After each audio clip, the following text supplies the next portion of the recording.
La destruction rapide de vos idées au bon moment est l'une des qualités les plus précieuses que vous puissiez acquérir. Charlie Munger. Donc derrière cette citation, il se cache une idée incroyable qui m'a permis et qui va pouvoir te permettre, on va en discuter dans cette vidéo, d'accélérer l'explosion de tes paliers.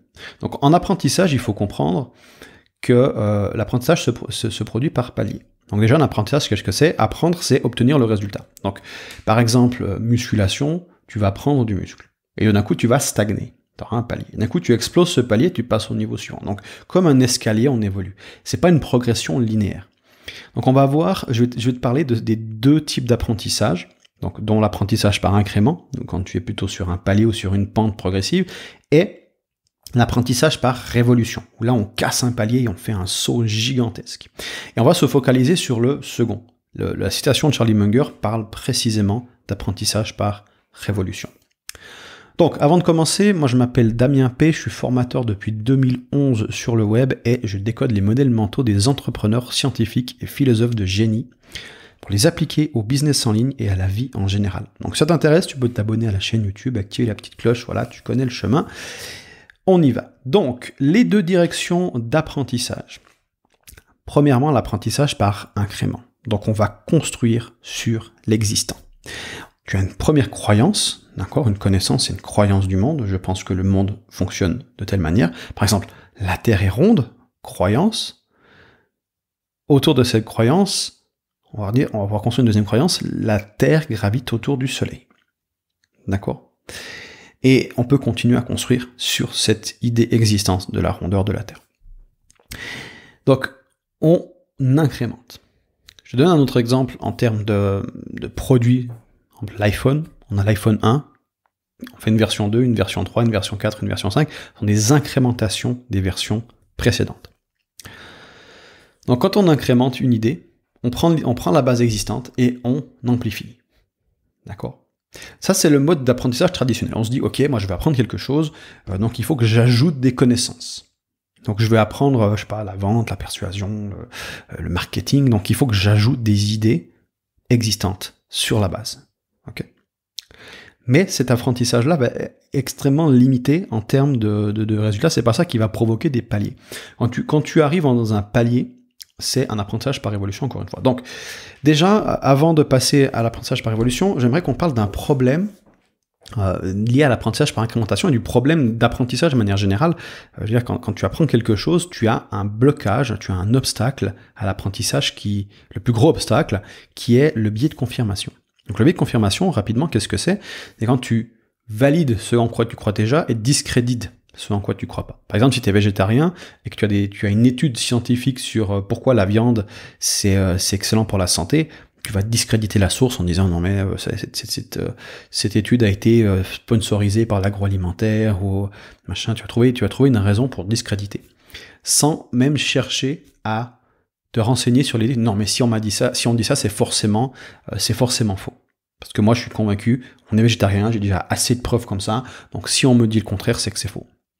Et ça, et je te parle, c'est valable dans tous les domaines, hein, ça c'est la tendance naturelle humaine, qui est complètement normale, on est tous victimes de ça, même quand on connaît ce biais, on en est victime, il n'y a pas d'exception sur la planète, même les gens les plus intelligents tombent quotidiennement dans ce piège-là.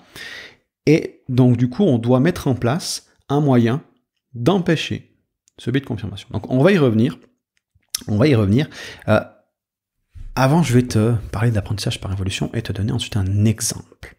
Donc, au lieu de construire sur l'existant, l'apprentissage par évolution, on se concentre à détruire l'existant en allant chercher à l'opposer. Qu'est-ce que ça veut dire? C'est-à-dire que si je reprends l'exemple de l'iPhone, donc au lieu de faire un iPhone 2, iPhone 3, iPhone 4, on va se dire, ok, je veux plus d'iPhone, moi je veux une nouvelle manière de faire, et donc du coup on se dirige vers les lunettes en réalité augmentée. On détruit un ancien paradigme, on détruit une ancienne manière de voir les choses.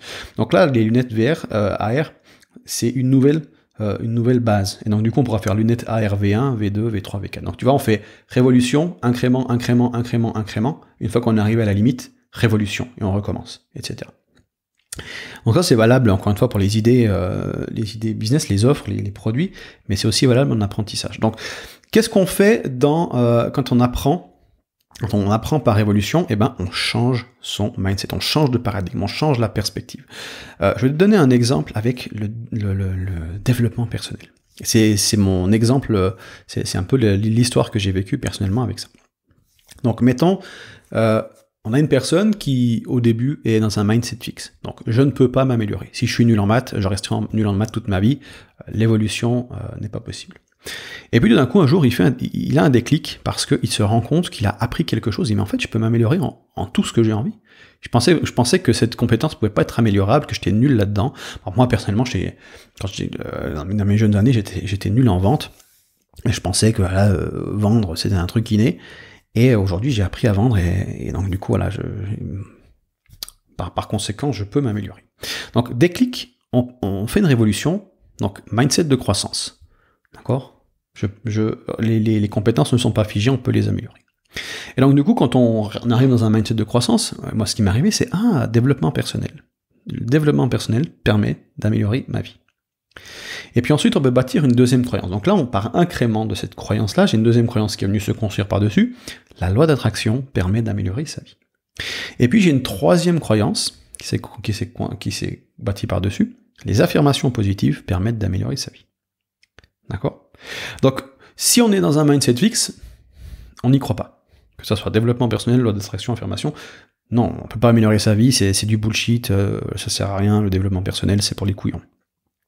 C'est comme ça, il y en a qui sont intelligents, il y en a qui sont bêtes, on peut rien y faire. Oui, c'est une question de chance, voilà, peu importe.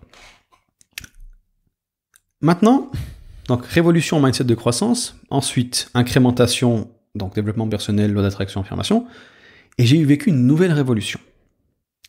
Ce que j'appelais la pensée critique.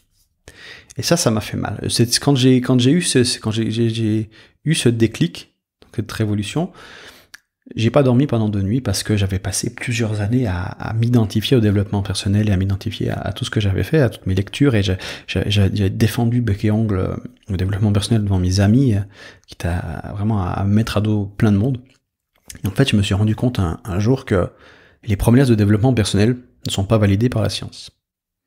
Je me suis rendu compte que tout un tas de techniques que j'avais apprises avaient été passées au crible par les scientifiques, avec une méthode scientifique, donc on a essayé de dire, bon bah tiens, est-ce que ça marche ou est-ce que c'est un effet placebo ? Et on s'est rendu compte je me suis rendu compte que la majorité c'était du vent, du pipeau, que c'était juste des promesses marketing.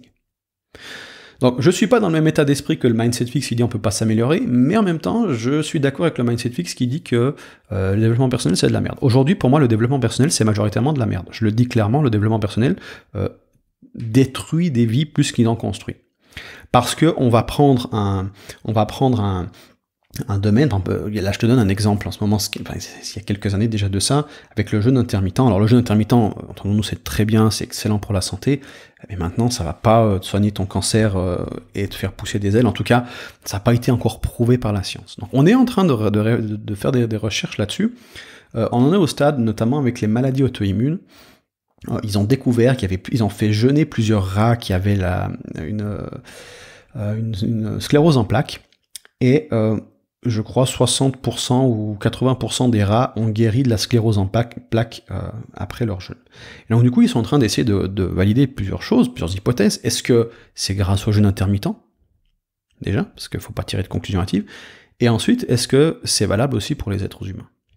Et donc du coup, on a cette découverte un petit peu fortuite qui est arrivée au milieu, et donc du coup on est encore à un stade d'hypothèse, mais les formateurs se sont empressés de dire le jeûne soigne les maladies auto-immunes, les jeûnes soignent le cancer, et ils en ont fait des faits avérés, genre c'est 100%, tu vois.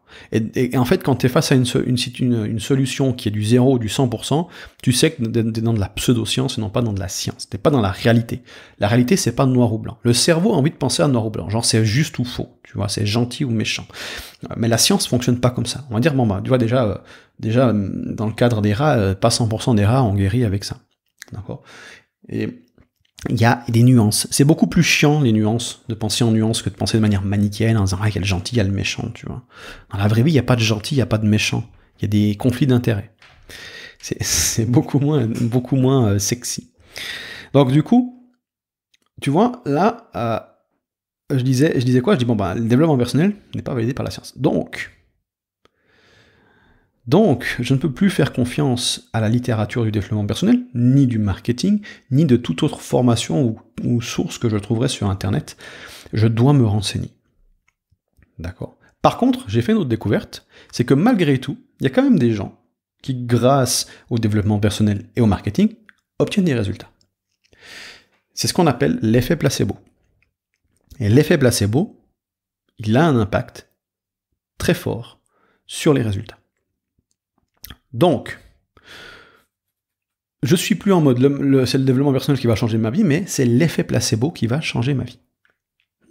Intéressant. C'est-à-dire que je peux créer mes propres rituels, je peux créer mes propres idées, trouver ma propre manière de voir le monde, mes propres croyances qui vont supporter mes résultats. Donc si je suis convaincu que, je sais pas, en courant tout nu par une soirée de pleine lune avec une ceinture de saucisse accrochée, en chantant des incantations hindoues, bah, si tu croises un mec dans la rue qui fait ça un soir, c'est pas moi, je te rassure.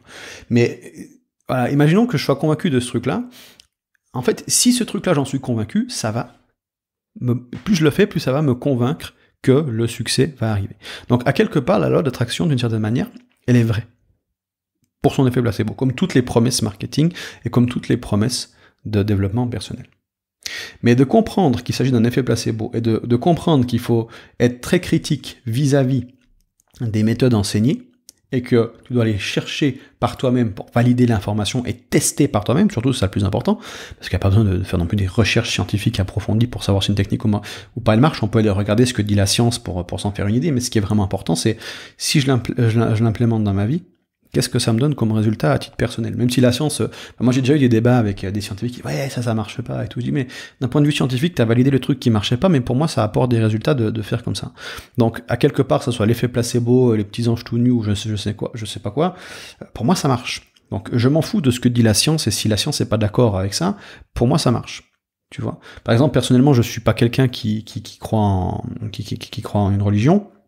Maintenant, si quelqu'un, il y a, je sais pas, un catholique, un musulman, un juif ou peu importe, qui arrive avec leurs croyances, qui me parle de Bouddha, Jésus ou Allah, je vais pas essayer de les convaincre du contraire, parce que si ces croyances pour eux fonctionnent pour eux et leur apportent dans la vie des choses dont ils ont besoin, ils ont envie, quelque chose qui leur est positif, eh ben, pour moi, c'est une croyance qui est extraordinaire. Voilà. Donc, voilà, là où je veux en venir, c'est que tu vois, si j'étais resté dans mon mindset de croissance, simplement en mode le développement personnel, ça permet d'améliorer sa vie, je serais resté dans cette optique de consommer un maximum de contenu sur le dev perso, et j'aurais continué à avancer par incrément. Mais en comprenant la pensée critique, tout d'un coup, qu'est-ce qui se passe? Je me mets à filtrer mes contenus et je consomme beaucoup moins de choses, et je suis beaucoup plus sélectif sur ce que je consomme. Et voilà, donc pour moi, sélectionner le contenu est plus important que consommer le contenu. Voilà. Donc tu vois, il y a une révolution, donc du coup j'ai un palier d'apprentissage. Parce que dès que d'un coup je me suis mis à faire ça, je me suis mis à consommer des contenus, des livres, des études scientifiques qui sont beaucoup plus terre à terre et qui sont de plus grande qualité. Résultat, mes résultats ont augmenté aussi. Voilà.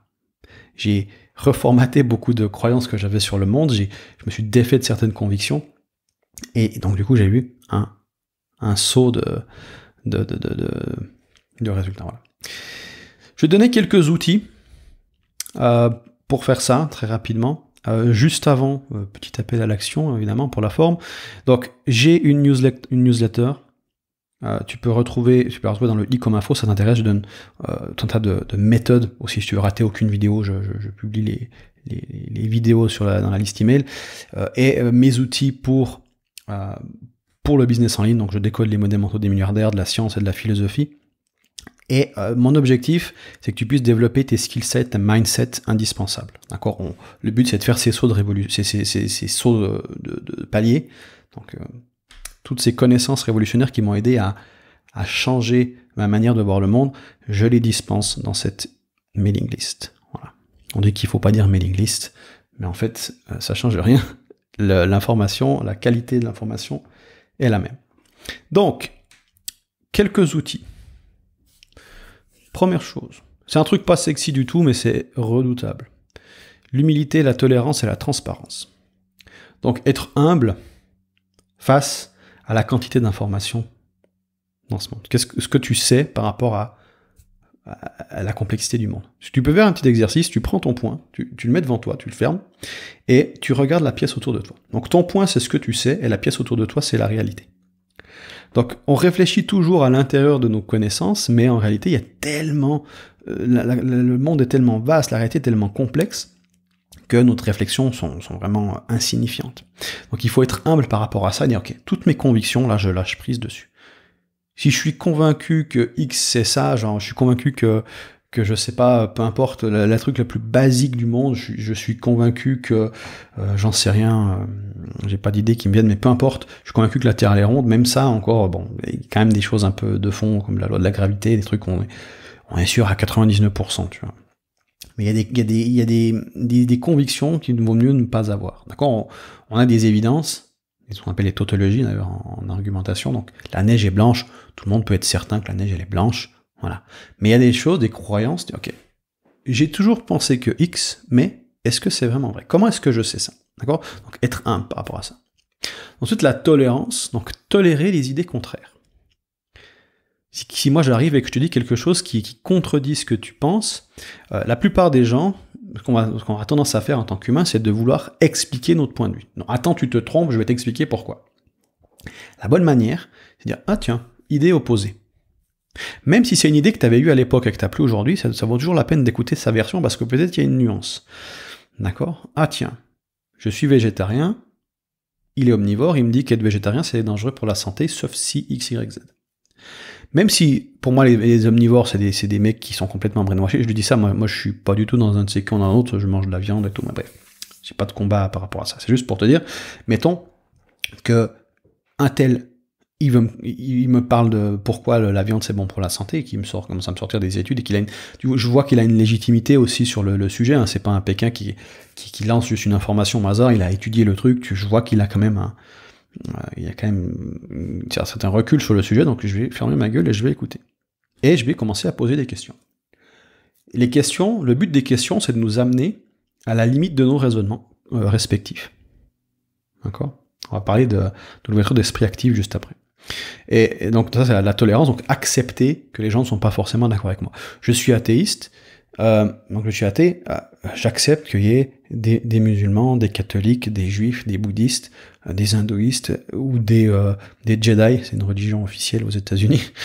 Donc, peu importe, tant que moi on ne va pas m'emmerder avec mes croyances, je ne vais pas emmerder les autres avec leurs croyances. Tant qu'il y a un respect mutuel, j'ai une tolérance. D'accord? Ok, ils sont pas du même avec moi, ça enrichit, la diversité enrichit mes perspectives. Donc plus je fréquente de personnes diverses, plus je suis face à des informations diverses et variées, des cercles donc de connaissances diverses et variées, ce qu'on appelle des chambres d'écho, plus j'ai de perspectives, meilleures seront mes décisions.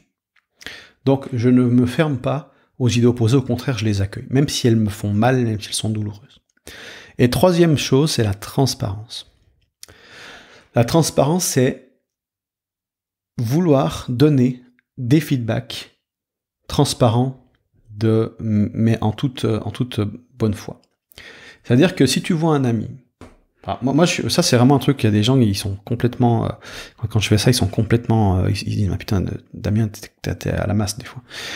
Quelqu'un qui vient se plaindre que sa vie elle est nulle chez moi, qu'il en pleure, que ça fait 3 mois qu'il est dans cet état-là, et qui vient vers moi, qui cherche un réconfort, en fait, quand quelqu'un se plaint, ce qu'il attend surtout, c'est pas qu'on lui donne des solutions, qu'on l'aide, c'est qu'on lui dise, mais non, ta vie elle va bien, et on cherche à le conforter en le rassurant.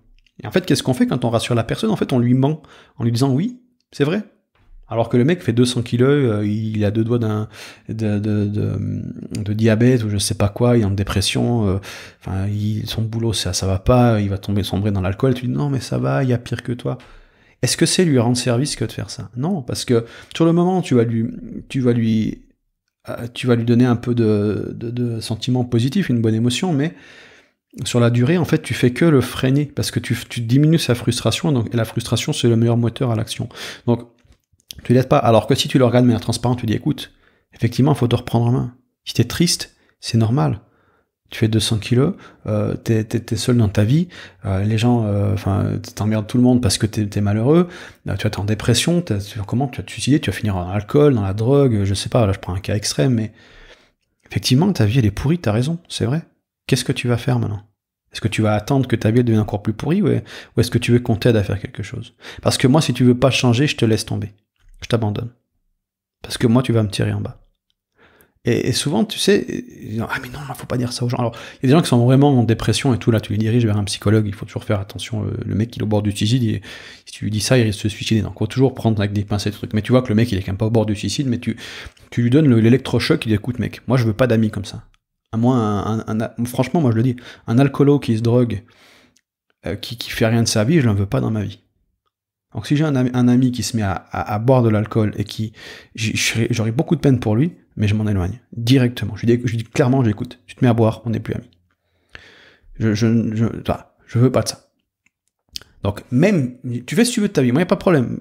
Si tu penses que vivre ta vie c'est dans l'alcool et la drogue, c'est ton problème, je vais pas te dénoncer aux flics. Mais moi je veux pas de ça dans ma vie. Donc transparence. Je donne le feedback. Derrière, moi, mon objectif quand je fais ça, c'est plus un côté électrochoc bienveillant, tu vois, genre je vais te faire du mal pour te faire du bien, tu vois, c'est technique, c'est un peu le massage taille, tu vois, pour ceux qui en ont fait. Donc, humilité, tolérance, transparence. Ce qui nous amène, ces trois qualités forment l'ouverture d'esprit, selon Ray Dalio, un milliardaire, fonds spéculatif, bref. L'ouverture d'esprit, il y a la pensée en ouverture d'esprit active, active open-mindedness, comme ils appellent ça, où l'idée, c'est d'activement chercher à contredire ce qu'on croit. C'est-à-dire que quand tu vas apprendre quelque chose, tu dis, tiens, je veux apprendre le marketing, ou je vais apprendre à vendre. Première chose, quelles sont mes croyances actuelles sur la vente? Qu'est-ce que je crois de la vente? Selon moi, qu'est-ce qu'il faut faire là maintenant pour vendre? Et je liste mes croyances. Et ensuite, mon travail, quand j'apprends, ça va être de démolir ces croyances. Ça va pas être de bâtir par-dessus, d'incrémenter, ça va être d'aller à l'opposé. Je dis, ah ben tiens, pour vendre, il faut être agressif, il faut mettre de l'urgence, il faut faire X, il faut faire Y. Voilà, j'ai ces croyances-là sur il faut avoir un script, il faut être machin. Je dis, ok, est-ce qu'il faut vraiment un script? Est-ce qu'il n'y a pas une preuve comme quoi scripter ses ventes, ça diminue les résultats? Parce qu'il suffit un seul contre-argument pour invalider toute une théorie. D'accord? Je te prends l'exemple de la Terre plate. Les gens vont dire, la Terre elle est plate, regarde, quand on marche sur la route elle est plate. Bon, après ils vont te faire 1 million de théories sur le soleil, sur des machins, il y a même 2-3 théories qui peuvent limite tenir la route. Mais il suffit d'une seule expérience pour observer l'horizon et de démontrer qu'en fait il y a une courbure de la Terre si on va au bord de la plage et qu'on peut observer en fait l'horizon. Ce seul contre-argument démontre que la Terre n'est pas plate. Game over, fini. Donc le biais de confirmation dont je parlais avant ici, il sert à ça. C'est-à-dire que celui qui est dans un biais de confirmation, il va discréditer ça. Non, et c'est un complot des Illuminati. Voilà. Et de Ronald McDonald, je sais pas. Donc non, on va chercher à contredire ce qu'on sait. C'est douloureux. C'est douloureux et c'est pour ça que c'est important. L'apprentissage, c'est reconnaître. Moi, quand je lis un texte ou quand je suis un contenu, c'est ce qui me dérange qui m'intéresse. C'est pas parce que tu vois, on écoute souvent, comme le podcast que tu écoutes maintenant ou les gens que tu suis, t'aimes bien les entendre parler parce que t'es d'accord avec eux. T'es d'accord avec moi? Ah, il est d'accord, ce qu'il dit c'est vrai, c'est tellement vrai, le développement personnel c'est de la merde, je suis tellement d'accord. Bon, alors peut-être tu te dis non, le développement personnel c'est bien, qu'est-ce qu'il tape dessus? Moi je suis un coach en dev perso, il a rien compris. Tu vois, la question c'est, dans tous les cas, t'es dans un biais de confirmation. Que tu sois d'accord avec moi ou contre moi. L'important c'est que si t'es contre moi, tu pourras plus bénéficier d'écouter ce que j'ai à dire là-dessus que d'essayer de m'expliquer pourquoi. Et moi d'ailleurs, si tu veux m'expliquer pourquoi le développement personnel c'est génial, je vais t'écouter. Si tu as de l'expérience, moi j'ai bientôt 20 ans d'expérience en développement personnel et toutes ces conneries. J'ai étudié plein de choses, j'ai testé plein de trucs, il y a des choses qui ont marché. Un des seuls trucs qui a marché au passage, c'est le journaling. Mais bref. je comprends le principe de l'effet placebo, enfin j'ai des résultats, je sais aujourd'hui dans ma vie qu'est-ce qui fonctionne pour moi, alors il y a toujours plein de choses à découvrir, mais j'ai une bonne expérience du développement personnel. Donc si j'ai quelqu'un qui a aussi maintenant d'expérience à dev perso et qui dit que c'est génial, que machin, je vais écouter son point de vue. D'accord ? Tolérance, humilité. Et puis après transparence, on discute. Donc, par contre, ça va être douloureux. Parce que se tromper, être en face de quelqu'un qui t'explique un truc et tu te rends compte que c'est toi qui es dans l'erreur, nous, on le sait, mais on a trop de fierté pour l'avouer. Donc là, c'est là la transparence. Tu dis, ah ouais, ça c'est pas con. Et là, tu fermes ta gueule et t'écoutes. Et donc, c'est là où le dernier outil, donc je t'ai parlé de deux choses déjà, donc humilité, tolérance, transparence, donc l'ouverture d'esprit. Ensuite, deuxième outil, ouverture d'esprit active. On va chercher nos croyances actuelles et ensuite on va chercher à les contredire. Et ce qui nous amène au troisième outil, c'est douleur plus réflexion égale progrès. C'est un principe de Ray Dalio aussi. Donc, je ressens une douleur. Je suis pas d'accord avec lui. Ça me crispe quand il dit ça. Au lieu de discréditer, je m'arrête et je réfléchis. C'est valable pour tout type de douleur. Hein, d'accord ? Quand tu sens qu'il y a quelque chose qui va pas dans ta vie, ça peut être de la peur, de l'anxiété, de la colère, de la frustration, peu importe. Écoute, tu t'arrêtes et tu écoutes. Tu sais, pourquoi je suis comme ça ? C'est quoi ? On cherche la cause. La cause, il y a toujours le problème et la cause du problème. Souvent, les gens confondent les deux. Par exemple, problème, je n'ai pas assez d'inscrits à ma mailing list. Cause du problème. On pourrait dire, c'est la page de capture. Pas forcément. Ça peut être ton message marketing, ça peut être le manque d'acquisition, ça peut être le manque de légitimité, ça peut être plein de raisons. Et d'ailleurs, est-ce que le problème, c'est vraiment que tu n'as pas assez d'inscrits à ta liste ou que tu n'as pas assez de ventes ? Parce que peut-être tu fais plus de ventes avec le même. Donc tu vois, il faut déjà bien définir le problème, et une fois que tu as défini le problème, il faut définir la cause. Et la cause, elle est jamais évidente. Ou très rarement elle est évidente. Tu vois, genre, j'ai mal à la gorge, donc je prends un bonbon pour la gorge. Le symptôme, c'est pas la cause du problème. Le symptôme, c'est juste un symptôme, d'accord ? Donc t'as mal à la gorge, peut-être t'as une angine, peut-être t'as un cancer. Donc la pastille à la menthe, moyen le traitement, tu vois. Donc, on veut s'assurer de diagnostiquer la cause. Et quand on diagnostique une cause santé, et chez qui on va chez un professionnel de la médecine, un médecin, qui va regarder, qui va diagnostiquer le problème pour nous. En business, on va chez un coach, un consultant, d'accord ? Le travail du consultant, c'est d'identifier la cause. Donc le gros du travail, c'est même pas d'arriver avec une solution, ça c'est un détail la solution. C'est d'avoir quelqu'un qui diagnostique les causes. Le diagnostic de la cause, c'est 90% du travail. On a associé cette citation à Albert Einstein qui dit si j'ai une heure pour résoudre si j'ai une heure pour trouver une solution, je vais passer 55 minutes à définir le problème. Donc c'est ça en fait, problème cause. Et donc du coup, douleur, réflexion sur cette douleur. Je souffre, j'ai ce truc-là. Quand je dis douleur, ça peut être du lien à un texte. Et là, il y a peut-être un truc avec lequel j'ai dit t'es pas d'accord. Tu vois ? Donc tu as deux choix de réagir encore à ça, c'est ok, je suis pas d'accord avec lui, donc je suis en désaccord, donc peut-être une petite colère ou une indignation, j'ai envie de poster en dessous dans le commentaire YouTube pourquoi Damien c'est un gros pourquoi voilà, et donc du coup je vais expliquer tout mon point de vue sur, tu sais, il y en a qui font ça, les mecs qui te rédigent la Bible, tu vois, un texte la taille de la Bible pour t'expliquer pourquoi t'es un con en fait, pourquoi ils sont pas d'accord avec toi. Et en fait, il n'y a pas plus improductif au monde que ça. Je veux dire, ça sert à rien. Enfin, en plus, les mecs, en général, moi, tu me fais un commentaire de 400 lignes, je vais pas le lire, tu vois. C'est plus intéressant de te dire pourquoi. Donc là, je suis pas d'accord avec lui. Pourquoi ? Peut-être qu'il a raison. Peut-être que cette vérité qui vient de me lancer à la gueule, que je supporte pas, et moins tu la supportes, plus c'est intéressant d'y réfléchir. Donc, peut-être qu'il a raison.